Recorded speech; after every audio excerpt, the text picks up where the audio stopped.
The Tower of London did not simply stand, it loomed. Its jagged silhouette pierced the fog-laden skies of the city like a warning to anyone who dared to look too long. By day, the ancient fortress appeared to be nothing more than a relic of history, its white walls and imposing battlements admired by throngs of tourists who shuffled through its courtyards, with cameras and smiling faces. But when dusk fell, the transformation was absolute. The shadows grew long and thick, clinging to the stone like oil, swallowing the cheerful voices of the day and replacing them with silence, so suffocating it pressed against the chest. It was in these hours, beneath the weight of centuries, that the tower revealed its true self, a prison of whispers, a graveyard of forgotten cries. Every stone in its walls bore the memory of suffering. Within those cold corridors, kings had ordered betrayals, queens had pleaded for mercy, and prisoners had scratched their names into the walls before meeting the blade. The ground itself seemed to remember, damp with dew that often felt too much like blood soaking into the earth. Locals, hardened by generations of ghost stories, spoke with reverence and unease about the place. They said the fog that drifted from the Thames carried more than mist, it carried the screams of the executed, carried them like broken prayers that no heaven would ever hear. Few dared to linger near the tower at night. Cab drivers avoided the narrow streets after dark, their headlights flickering as if repelled by an unseen hand. Passers-by spoke of feeling watched, of seeing figures drifting along the battlements, only to vanish when approached. Dogs, more honest than men, refused to cross the gates, growling at empty air with hackles raised. And yet, the tower itself waited, patient and merciless. It had no need to frighten, it simply existed, and its existence alone was enough to awaken dread in the human heart. Those who had walked its grounds after sunset often described a chilling sensation, as though unseen eyes tracked their every step. The air seemed heavier inside the tower's walls, laced with an ancient sorrow that could not be shaken away. Some claimed the sensation of invisible fingers brushing their necks, as though the executed still begged for remembrance. Others swore that if you stood long enough in silence, you could hear the faint metallic clang of chains dragging across stone floors, even when the corridors were empty. The tower was not merely haunted, it was alive, pulsing with centuries of rage, grief, and betrayal. And under the pale light of the moon, its shadow stretched across London like a curse that would never lift. Thomas had always thought of himself as a man immune to superstition. He was practical, grounded, and took the job of night watchman at the Tower of London because it paid steadily, not because he craved the stories whispered about its haunted walls. Yet, after years of patrolling the fortress under the cover of darkness, something in him had changed. At first, it was subtler, fleeting sound here, a strange chill there. But as time passed, the tower began to etch itself into his bones. He would walk the cobbled paths with lantern in hand, pretending the flickering light was enough to push back the shadows, though deep down he knew it was a fragile lie. The nights were long, stretching endlessly beneath the weight of silence, broken only by the rhythmic strike of his boots. But within that silence, Thomas began to notice something else. Sometimes, the echo of his footsteps doubled, as though another pair of unseen feet trailed behind him. At times he would feel a breeze against his neck where no wind stirred, and every so often, when he stopped to catch his breath in the stillness of the courtyards, he could swear he heard the faint sound of someone whispering his name. The other guards teased him, calling the tower's legends nothing but tourist bait. They laughed at the tales of an Oblin's ghost wandering headless through the halls, or the cries of young princes murdered in their sleep. But Thomas never laughed. He carried a silence, a burden he did not share with anyone, because he alone had seen what they mocked. He alone had felt the weight of eyes watching him from places where no one stood. He alone had been brushed by the cold touch of something that could not possibly exist and yet did. He told himself it was fatigue, imagination sharpened by isolation. But Thomas was not a man prone to fanciful thoughts. His father had been a soldier. Discipline ran through his blood. Still, the tower did not care about discipline or reason. Its walls whispered when no one was near. Its shadows moved when no lantern burned. And no matter how tightly he clung to logic, Thomas could not escape the sensation that the tower had chosen him. Each night, he lingered a little longer on his rounds, lantern shaking in his hand as he stared into the fog. It was as if the tower was testing him, peeling away his defenses one layer at a time. Deep down, he knew it was only a matter of time before something stepped out of the darkness and proved every story true. And when it did, he feared he would no longer be a watchman of the tower, but his prisoner. It was on a storm-heavy evening that Thomas's fragile wall of denial finally shattered. The sky above London cracked with thunder, rain sliding down the tower's stone walls like tears, and the courtyards glistened slick and black beneath the lantern light. Thomas had grown used to the silence of the fortress, but that night the quiet felt deeper, heavier, as though the storm itself had pressed the world into a hushed breath. His route carried him toward the scaffold site, a patch of ground marked by history and soaked with the memory of blood. Anne Boleyn, Lady Jane Grey, countless others. This was where noble names became whispers in the fog. Thomas slowed as he reached the place. Something gnawed at him, something more than the chill of the rain-soaked air. His lantern flickered, its flame shrinking as though the night itself had begun to suffocate it. He held his breath, ears straining. That was when he heard it faint, at first, like a sob carried on the wind, fragile, trembling, human. His heart slammed in his chest. He lifted his lantern higher, light trembling against the stone, and the sob came again.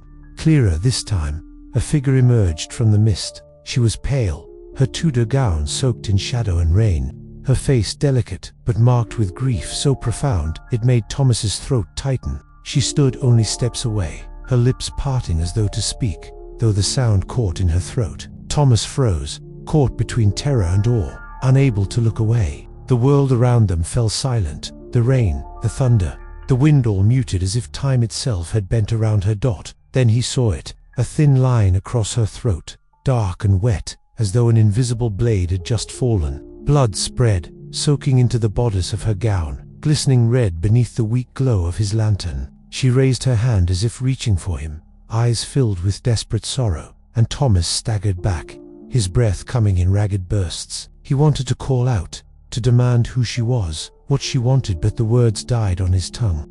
The figure wavered like smoke, her body flickered, collapsing inward as though swallowed by the mist, until there was nothing left but the sharp metallic scent of iron in the damp night air. The lantern's flame roared suddenly, casting the courtyard in harsh light, and the sobbing ceased. Thomas stood alone, drenched in rain and terror, his pulse thundering in his ears. He knew what he had seen, and no amount of reason could strip it away.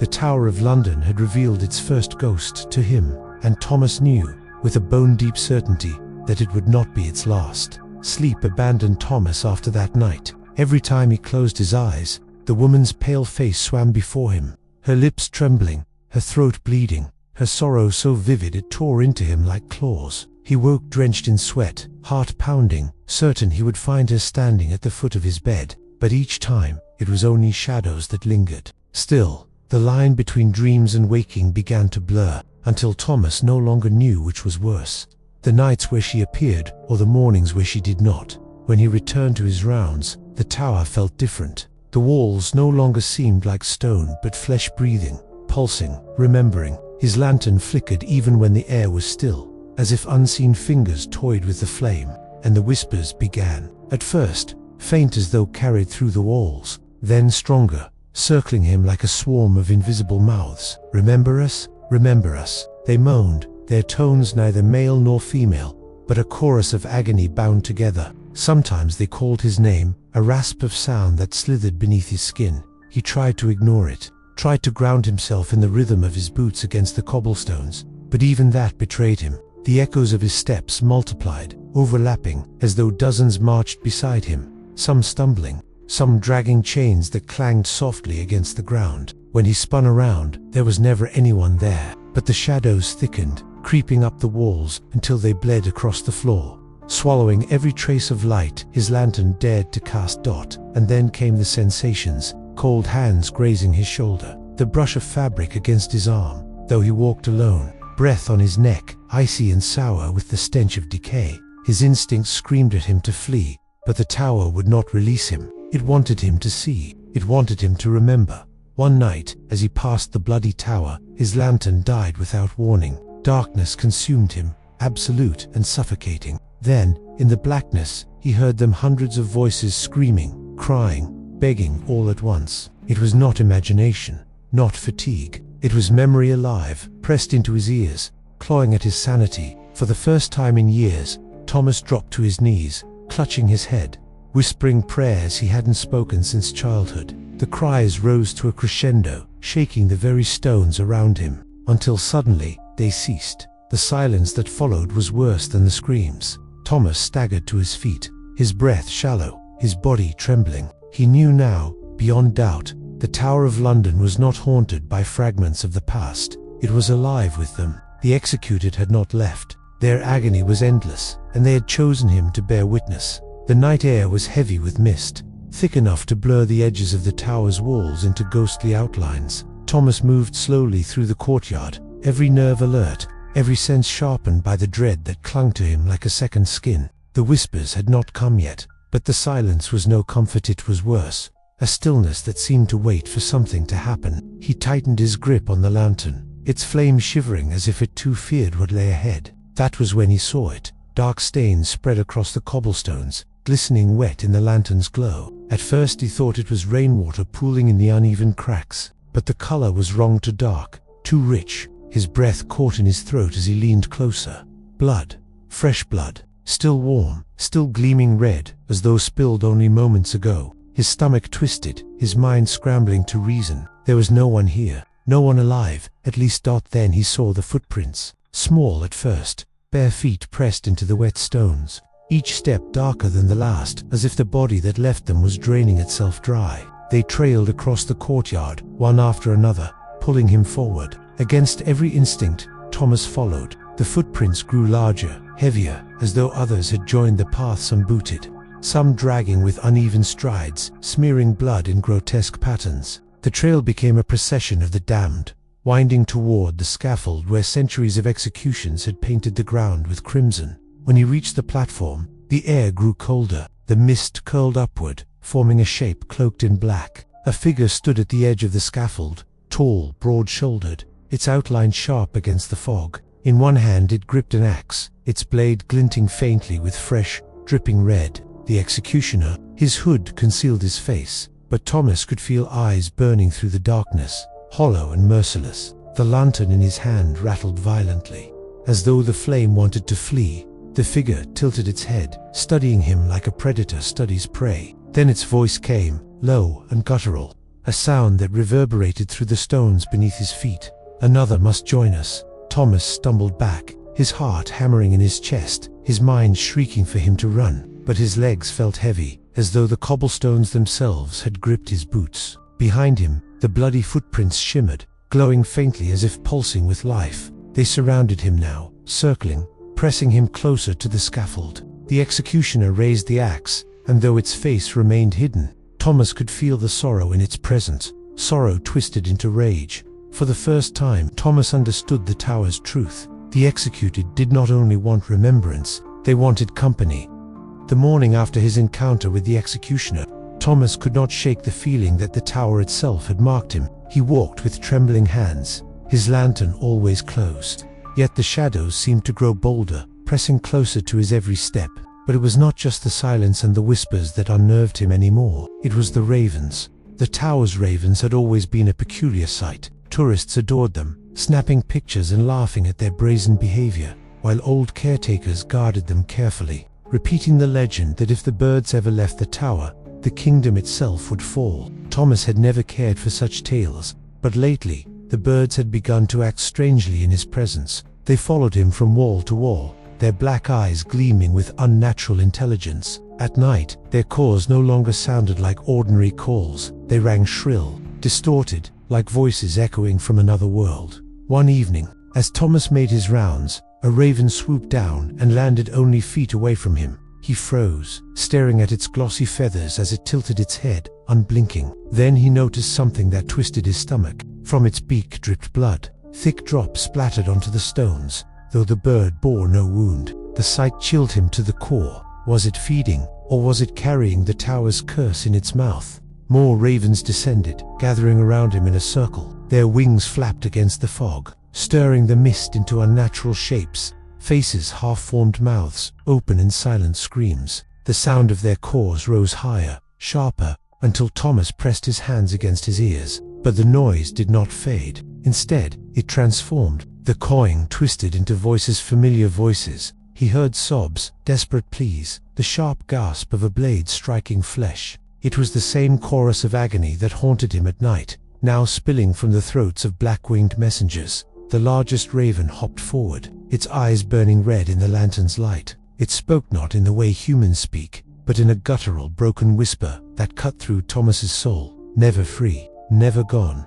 The words rattled inside him like bones. He staggered back, nearly dropping his lantern, his breath shallow. The birds rose together in a storm of wings, circling overhead, blotting out the moonlight until the courtyard drowned in darkness. When the mist finally cleared, Thomas stood alone, but the echo of their voices lingered in the night air. He remembered the ancient superstition: if the ravens left the tower, the kingdom would fall.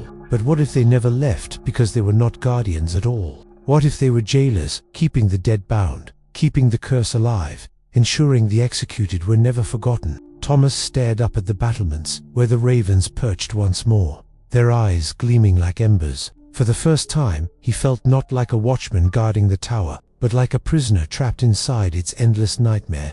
Thomas was no longer certain where his own thoughts ended and where the tower's whispers began. Days bled into nights, nights into days, until time itself seemed to lose its shape. He found himself staring too long into shadows, convinced they were watching him back. Reflections became traitors when he glimpsed his face in the polished armor of the beefeater displays. It was not always his own staring back. Sometimes the eyes were hollow, blackened pits that leaked shadows. Sometimes the face bore scars he had never earned, rope burns along the neck, or a mouth frozen in a scream. He would blink and see himself again, pale and sweating, but the damage was done. The tower was seeping into his mind. He tried to anchor himself with routine: patrol this wall, light this lantern, check this door, but even routine betrayed him. He would arrive at places he didn't remember walking to, hours lost as if stolen by unseen hands. More than once, he found carvings in the wood of his guardhouse desk, jagged letters spelling "Join us" or "Blood remembers." His hands shook as he traced the lines, recognizing the grooves matched the knife he carried at his belt, yet he had no memory of carving them. The voices grew bolder now, not content with whispers in the dark. They spoke through him. Sometimes when he opened his mouth to yawn or sigh, other words spilled out: pleas, curses, cries of mercy, that echoed in voices not his own. At first, he thought he was losing his grip on sanity, but soon he realized it was more than madness. The executed were trying to live again through him, using his body as their vessel, his voice as their final scream. He avoided mirrors after one evening when he caught his reflection moving independently, lips mouthing words he did not speak. "We are not gone." His knees buckled, his chest tight, his vision swimming. The lantern fell from his hand, its glass shattering as if to punctuate the truth. He was not alone in his body anymore. By now, even the other guards had noticed his change. They joked less. They avoided his gaze, whispering among themselves about his sunken eyes and trembling hands. Some swore they heard him speaking to no one in the middle of the night, carrying on conversations with the air. Thomas stopped correcting them. He was no longer sure if they were wrong. The tower's curse was not satisfied with showing him ghosts. It wanted to consume him, to hollow him out until he was nothing but another echo, another scream woven into its endless cycle of blood and betrayal. And Thomas felt himself slipping, piece by piece, into that abyss. The Salt Tower was a place Thomas had always avoided, even before the shadows began clawing at his sanity. It was small, cold, and suffocating, its walls carved with desperate scratches left behind by prisoners who had waited in chains for death. To tourists, it was an artifact and echo of history, but to Thomas, it was a tomb, a place that breathed sorrow so thick it seemed to choke him whenever he passed its door. Still, on one particularly heavy night, he felt compelled no drag toward it. His feet moved against his will, guided by whispers that grew louder with each step.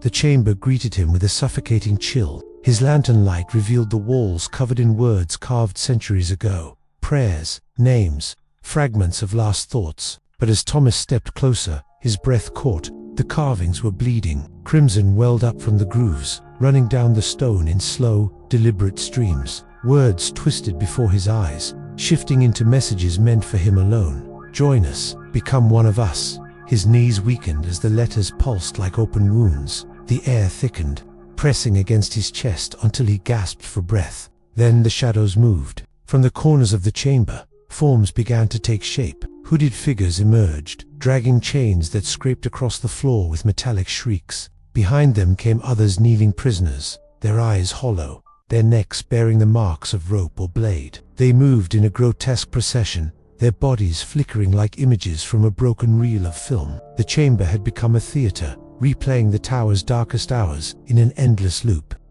Thomas staggered back, pressing himself against the wall as the visions closed in. He could hear the sobs of men awaiting their end, the gasps of women condemned by betrayal, the rattling breaths of children torn from life too soon. Their agony filled the chamber, crashing into him in waves until he felt himself drowning in it. Then, the hooded executioners turned their faceless heads toward him. One raised an axe, another a rope, and in unison they whispered, "Your turn." Thomas screamed, his voice raw, but the chamber devoured the sound. His lantern flickered violently, for a moment, he thought he saw his own shadow among the condemned kneeling, head bowed, hands bound. The realization struck him like ice. He was not just a witness anymore. The tower had written him into its history. When the shadows finally receded, the chamber was still again. The carvings remained on the wall, but the blood was gone, leaving only dry grooves and silent stone. Thomas stumbled out, his legs trembling, his heart racing. Yet he knew the truth. The tower had shown him what awaited. He was already marked, already chosen, and there would be no escape. The fog that night was unlike any Thomas had ever seen. It rolled thick and heavy from the Thames, swallowing the tower's walls until the fortress seemed to float in an ocean of pale smoke. Every corner, every archway, every courtyard dissolved into shifting grey, leaving him disoriented. Yet something pulled him forward, a force that had stalked him for weeks, now tightening its grip. His lantern's glow barely pierced the mist, but he could see the faint crimson shimmer of bloody footprints leading the way, beckoning, mocking. He no longer resisted. His fate had already been written into the stones. The trail carried him to the scaffold. The air was colder here, biting into his lungs with each breath. He froze when shapes began to emerge from the fog, first one, then another, until dozens surrounded him. Figures draped in ghostly pallor, their outlines blurred but their presence undeniable. Anne Boleyn stood among them, her face pale, her eyes sorrowful, her lips trembling as if to speak, though no words came. Lady Jane Grey, her gown stained with phantom crimson, stared at him with a gaze both accusing and pleading. Behind them, others emerged, noblemen betrayed by crowns, soldiers cut down by order, children silenced by ambition, their hollow eyes locked on him, unblinking. Each figure held something, a fragment of their execution. One clutched a rope, its fibers frayed. Another gripped a shard of broken chain. A third dragged an axe along the stones, the blade shrieking with every scrape. The sound made Thomas's teeth ache, reverberating through his skull like a death knell. The circle closed around him, pressing closer, their voices rising in unison. At first it was a whisper, low, rhythmic, almost like prayer, but it swelled quickly, layer upon layer of agony and rage, until it became a scream, a hymn of the damned. Thomas dropped to his knees, clutching his ears, but the voices drilled into him regardless. The mist coiled around his body, tightening like shackles, dragging him toward the scaffold. His lantern shattered on the stones, plunging the world into raw moonlight that gleamed against the executioner's axe now raised above him. The hooded figure stepped forward, towering, its breath rattling like a furnace. The chant broke into words, countless mouths crying together, "Join us." Thomas lifted his head, his eyes wide with terror. For a moment, he thought to resist, to scream for mercy, but the tower had already claimed him. His limbs grew heavy, his chest froze with ice, and his voice broke into a cry that was not wholly his own. When the axe fell, the sound was swallowed by the fog, but his scream lingered, threaded into the chorus of countless others. The tower had taken him, and in that moment, Thomas became what he had feared most, not a guardian of the tower, but another echo bound to its endless hunger for blood. Morning came as it always did, indifferent, unaware of the horrors the night had swallowed. The fog thinned, revealing the tower's walls once more, solid and unbroken, as if they had not just hosted a chorus of the damned. Tourists returned in their cheerful masses, stepping onto cobblestones that only hours before had run red with phantom blood. They laughed, snapped photographs, and marveled at the majesty of England's history, blind to the sorrow still hanging in the air. To them, it was merely stone and legend. To the tower, it was a feeding ground, and it had been fed well. The change was subtle at first. The night watch was reassigned, a new guard named Edward, given Thomas's post. He was young, eager, proud to serve in a place so steeped in history. On his first night, he found a lantern still burning near the scaffold. The flame was steady, bright, too perfect for a glass that was cracked and blackened from within.